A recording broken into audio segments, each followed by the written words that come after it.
બા, અમારે તમારી સાથે એક વાત કરવી હતી. હા બોલો ને બેટા.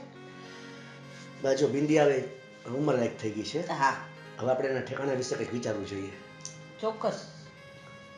તો હાલ તકે ને તમે જ કહી દો ને. બા એને એવું છે હમ કે હું એક બિઝનેસ મિટિંગમાં ગયો હતો. હમ ત્યાં મને એક છોકરો મળ્યો હતો. હમ ખૂબ જ સંસ્કારી અને ખાનદાની છોકરો હતો. એમ? હા, સારો બિઝનેસ કરે છે અને ખૂબ જ હોશિયાર છે. તો એને જોઈને મને એમ થયું કે જો આપણી બિંદિયા માટે એ હા પાડે તો ખૂબ જ સારો છોકરો છે. અને બા, જોગાનું જોગ થયું પણ એવું કે એ મારા દૂરના સગા છે ને એનો જ છોકરો છે. હા, એમ? હા તો જાણીતા કહેવાય. હા, સાવ જાણીતા છે અને એને બહુ વર્ષોથી ઓળખું છું. હમ. એના બિઝનેસ ને એના ઘરનું પરિવાર ખાનદાન બધું બહુ જ સારું છે. હમ એટલે મને જ્યારે વાત કરી ને અમને ત્યારે મેં તો કઈ વિચાર્યા વગર જ કહી દીધું હા, કે હા. આપણી તો હા જ છે. એમ? ખાલી આપણે બા સાથે વાત કરી લઈ અને ઠેકાણું બહુ જ સારું છે બા. કદાચ તો- આપણે સ્પેશિયલ ગોતવા જાશું ને તોય આવું ઠેકાણું તો નહીં જ મળે. એવું? હા. હા. તો એના ફેમિલીમાં કોણ કોણ છે? જો બા અત્યારે તો શું છે કે ફેમિલીમાં એના મમ્મી પપ્પા ગુજરી ગયા છે. અને એવું છે? હા, છોકરો અત્યારે એકલો છે. હમ થોડા દૂરના સગા છે. હા. અત્યારે છોકરો એકલો રહે છે. બરાબર. કારણ કે બિઝનેસ હિસાબે એને વારી ઘણી દેશ વિદેશ જવું પડતું હોય હા છે. હા તો એકલો જ રહે છે. બરાબર. અને પૈસે ટકે તો બહુ જ સારું છે. એમ? એને છે ને પૈસાની તો કઈ ચિંતા જ નથી. એમ કહે ને કે પૈસો તો ઢગલા મોઢે છે, બસ ખાલી કમી હોય ને તો એક પ્રેમની કમી છે એના જીવનમાં. કેમ કે મા બાપ નથી, ભાઈ બહેન નથી, કોઈ સગાવાલા નથી, તો બિચારો એકલો જ રહે છે. એવું છે એમ? તો આપણે બિંદિયાને પણ પૂછવું તો પડે ને. હા, બિંદિયાને પૂછ્યા વગર થોડું કરીશું આપણે. અને પણ મને તો છે ને બા જોઈને એવું લાગે છે કે બિંદિયા માટે જ બન્યો છે છોકરો. શું વાત કરો છો? અને બા, તમે એ ચિંતા ના કરો. મેં એની સાથે એક વખત મભમમાં તો વાત કરી લીધી છે. હા હા એટલે મેં જસ્ટ એટલું જ પૂછ્યું હતું કે તને કોઈ છોકરો ગમતો નથી ને? કેમ કે અત્યારના છોકરાઓની તો તમને ખબર જ છે. હા એટલે મારે તો જો અમારે છોકરા છે નહીં એટલે મારી દીકરી જ છે. હા એટલે મેં કીધું પહેલા હું તો એને પૂછી એની સાથે વાત કરી લઉં. ત્યારે એને કીધું કે ના, બાકી મને કોઈ ગમતું નથી અને તમે જે નિર્ણય લેશો ને એ મારા માટે બેસ્ટ જ હશે. વાહ, તો સારું કહેવાય. અને અત્યારે કંઈક બિઝનેસ માટે આવ્યો છે ને છોકરો? હા, અહીંયા જ છે. તો એના ઘર બાર કઈ? ના, અત્યારે તો બિઝનેસ હોય તો હોટલમાં ને બધી રીતના રહેતા હોય છે ત્યાં. એવું છે? હા, તો ઘરના મકાન ને એવું કઈ એ નથી? બધું છે, બધું છે. બધું છે. હા હા પણ પોતે એકલો હોય હા. અને એને સતત દેશ વિદેશ જવું પડતું હા, હોય. બરાબર. તો એ ઘરમાં રહેતો નથી. એને ટૂર છે ને એટલી બધી હોય છે ને બિઝનેસ માટેની કે એ ઘર તો ક્યારેક જ જાય છે એના જેવું છે. હા બરાબર. બાકી તો એને બધા સિટીમાં ફરવાનું હોય. હા એટલે જુદા જુદા સિટીમાં જતો હોય એટલે ત્યાં એ બધે રોકાવાનું. અને આજે જ કંઈક વાત થઈ ને ત્યારે એ કીધું અમને કે ભાઈ આવ્યો છે છોકરો. હમ. તો મેં કીધું એક કામ કરો, આપણે એની સાથે બીજી અમે લોકો વાતે નથી કરી હજી, પણ ઘરે મળવા બોલાવ્યો છે કે બાને તું મળી લે પહેલા. હા તો સારું, એમાં શું સારું ઠેકાણું હોય તો આપણી દીકરી તો સુખી જ થવાની છે. અને એમાંય તમે ગોત્યું છે એમાં તો કઈ ખામી જ ન હોય પછી. બરાબર? બા જો તમે કયો ને તો છોકરાને બોલાવું. હા તો બોલાવો, એમાં શું થઈ એટલે ગયું? આમ તમે કહી દીધું છે પણ હા. તમે કહેતા તો ના પાડી દો એને. ના ના ના ના ના, નો પડાય. હા. બોલાવી જ લેવાય. તમે આટલા બધા વખાણ કર્યા એટલે છોકરો સારો જ હશે ને. હે? હા, હા તો પછી આજ બોલાવી લો ને. અને બા, બિંદિયા મારી દીકરી જેવી જ છે ને, તો અમે કઈ એના વિશે કોઈ ઓલું ઠેકાણું એવું તો ગોતીએ નહીં. એ તો સવાલ જ નથી બેટા. અને તમારે જ ગોતવાનું છે એના માટે. તમે જ છો એના જે મા બાપ ભાઈ બેન બધું તમે જ છો. એટલે તમારે જ એનું ધ્યાન રાખવાનું. તો બા એ મેં એમ કીધું છે થોડીક વારમાં આવવો જોઈએ છોકરો. હા તો કાંઈ વાંધો નહીં. અને હા, વાંધો નહીં તો કીધું. બા, હવે મેં છે ને એવું વિચાર્યું છે, એટલે મેં એટલે અમે અમે બંને. લોકોએ એવી વાત કરી છે, વિચાર્યું છે એવું હા હા કે છોકરો છે એ સાવ એકલો છે. હમ છોકરાને છે ને મા બાપનો પ્રેમ નથી મળ્યો, નથી ભાઈ બહેનનો પ્રેમ મળ્યો, કે નથી કોઈ સગાવાળાનો પ્રેમ મળ્યો. તો અમે લોકો એવું વિચાર કર્યો છે કે જો છોકરો અહીંયા આપણી સાથે જ રહીએ તો કંઈ પ્રોબ્લેમ ન થાય ને, અને બિંદિયા પણ આ ઘરમાં જ રહીએ તો આપણે દીકરી પણ મળી જાય અને જમાઈની સાથે સાથે એ આપણો દીકરો જ કહેવાય ને. તો આપણે અહીંયા ઘરમાં જ રાખી તો. હા બેટા, પણ એ માનશે? લગ્નની હા પાડશે? બા, મેં છોકરા સાથે આ બધી બાબતની ચર્ચા કરી લીધી છે અને એ સહમત થઈ ગયો છે. એમ? અને બા, એકવાર નહીં, છોકરા સાથે હું 3 વખત મળેલો છું. એમ? વાહ, તો સરસ. બહુ સારું. તો બોલાવી જ લ્યો ને આજે, તો આપણે જોઈ લઈએ. બા બસ હમણાં આવો જ જોઈએ. એમ ને? હા. લે આવી ગયો. આવો બેટા. કેમ છો સર? જય શ્રી કૃષ્ણ બેટા. જય શ્રી કૃષ્ણ. બા જય શ્રી કૃષ્ણ. જય શ્રી કૃષ્ણ બેટા. બેસો બેસો. આવો બેસ. જો બેટા આ છે મારા બા. જય શ્રી કૃષ્ણ બા. જય શ્રી કૃષ્ણ બેટા. હા બેટા, તમારે શેનો બિઝનેસ છે? બા મારે એમ છે, મારે ટ્રાન્સપોર્ટનું મોટું છે વધારે પડતું તો. સરસ. બા એનો બિઝનેસ તો બહુ સરસ ચાલે છે. એમ? હા મેં જોયો છે ને બિઝનેસ. હા હા. પણ બા એમાં હું છે, અંકલ પાસેથી હું ઘણું બધું શીખો છું. એટલે બિઝનેસમાં તો મારે કઈ કહેવા પણ જ નથી. એ અંકલને પણ ખબર છે. બરાબર. હા અરે બિંદિયા, ઓ બેટા બિંદિયા. હા બા. હા બેટા, પાણી લઈને આવો, મહેમાન આવ્યા છે. એ હા બા.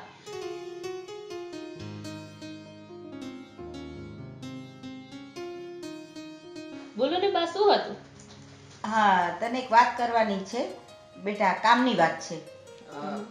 બિંદિયા, આ મિતેશ છે, મારા દૂરના રિલેટિવ છે ને, હા. આ એમનો દીકરો છે. અને હમણાં થોડાક ટાઈમ થયા તારા કાકા સાથે બિઝનેસમાં પણ હોય છે. અત્યારે બિઝનેસ માટે જ અહીં આવ્યો છે. અને હું કહું છું. જો બેટા બાની તારા કાકીની ને અમારી ત્રણેયની એક ઈચ્છા છે કે તારું ઠેકાણું સારી જગ્યાએ થાય. હા. તારા મા બાપ તરીકે અત્યારે અમે છીએ. તો બેટા અમે વિચાર્યું છે કે મિતેશ ખૂબ સારો છોકરો છે અને અમે એને સારી રીતે ઓળખીએ છીએ. એનો બિઝનેસ પણ સારો છે. જો તને યોગ્ય લાગે અને તને વાંધો ન હોય તો આપણે મિતેશ સાથે તારું સગપણનું વિચારીએ. હા બિંદિયા, મેં તને વાત કરી હતી ને કે તારા અંકલ કોઈ છોકરા માટે વાત લઈને આવ્યા છે માગું, તો એ આ મિતેશ જ છે. અને બહુ સારો એવો બિઝનેસ છે, સારો એવો પરિવાર છે એમનો, અને જાણીતામાં જ છે. અત્યારે એના મમ્મી પપ્પા કે કંઈ છે નહીં કોઈ, પણ સારું ઠેકાણું છે બેટા. કાકી, તમને બાને કાકાને બધાને જો યોગ્ય લાગતું હોય તો મને કઈ વાંધો નથી. એમ ને બેટા, હવે તને શું લાગે છે? પણ અંકલ આ વાતની તમે તો મને કઈ વાત ન કરી આ બાબતે. બેટા જો તું મને તારા ફાધરની સમકક્ષ ગણે છે ને? જ્યારથી તમને મળ્યો છું ને એક ફાધર તરીકેની ફિલિંગમાં જ છું. બેટા એટલે જ તારી આ લાગણીને હું સમજુ છું ને, એટલે જ મારી ભત્રીજી માટે મેં તને પસંદ કર્યો છે. હવે જો નક્કી તારે કરવાનું છે. એટલે મિત, તું અહીંયા ઘરમાં અમારી સાથે જ રહેતો તને કંઈ પ્રોબ્લેમ નથી ને? ના આંટી, મને શું પ્રોબ્લેમ હોય? મને એક સારી ફેમિલી મળતી હોય અને તમને પહેલેથી ખબર જ છે, તો મારે બીજી એથી વિશે શું જોઈએ કયો? સારું બા, તો હવે આપણે લગ્નની તૈયારી કરી અને કરો કંકુના.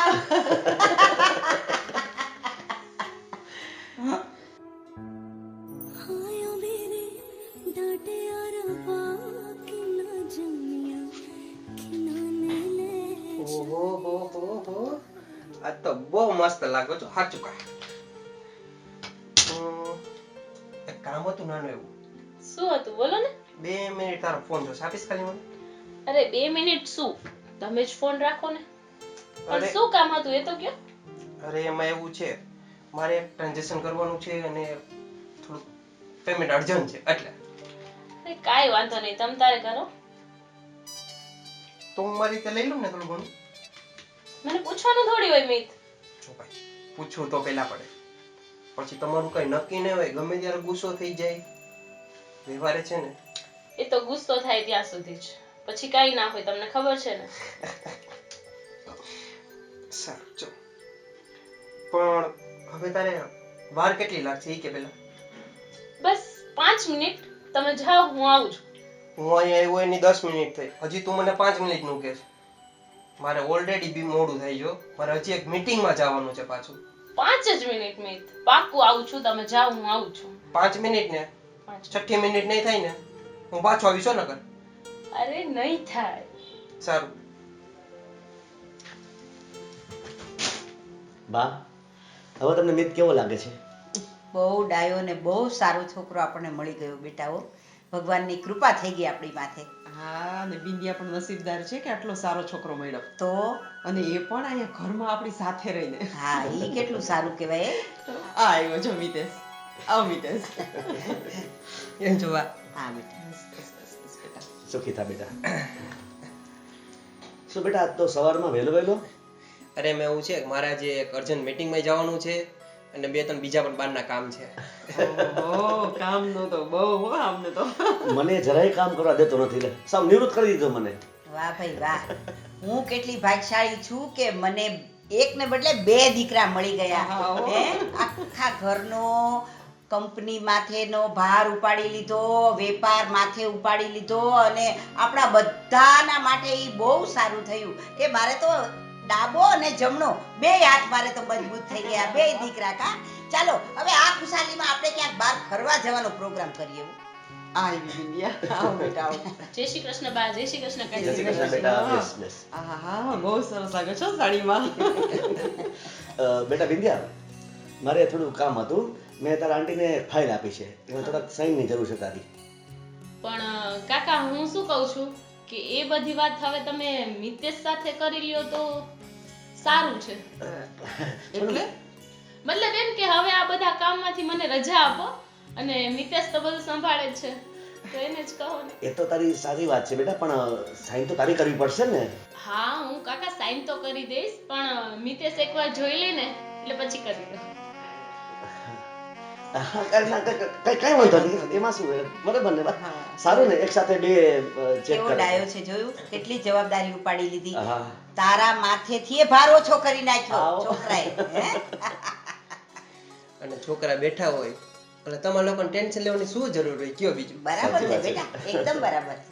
તો મિતેશ બેટા, હમણાં તું એટલો બધો બિઝી થઈ ગયો છો ને કે તું મને ટાઈમ નથી આપતો. હમણાં તમને ખબર જ છે કે કામકાજ કેટલા છે. એ બધું ઠીક, થોડુંક શેડ્યુલ ચેન્જ કર અને જો જેટલી મીટિંગ હોય ને એમાંથી એકાદી મીટિંગ રદ કરીને મને ટાઈમ આપ. ક્યારે આપીશ ટાઈમ બોલ?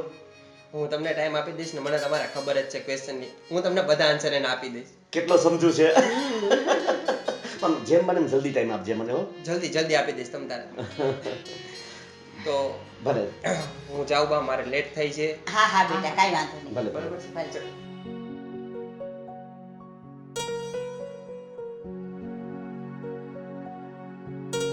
બા ખરેખર મિતેશ છે ને તે બહુ જ સારા છે અને કાકા કાકીએ મારા માટે જે છોકરો ગોઈતો છે ને ખરેખર મિતેશ બહુ સારા છે અને તમારો આ ઉપકાર હું ક્યારેય નહીં ભૂલું. અરે અરે બેટા, હા એમાં ઉપકાર ન હોય, આ તો અમારી ફરજ છે ને, તું તો અમારી દીકરી છો.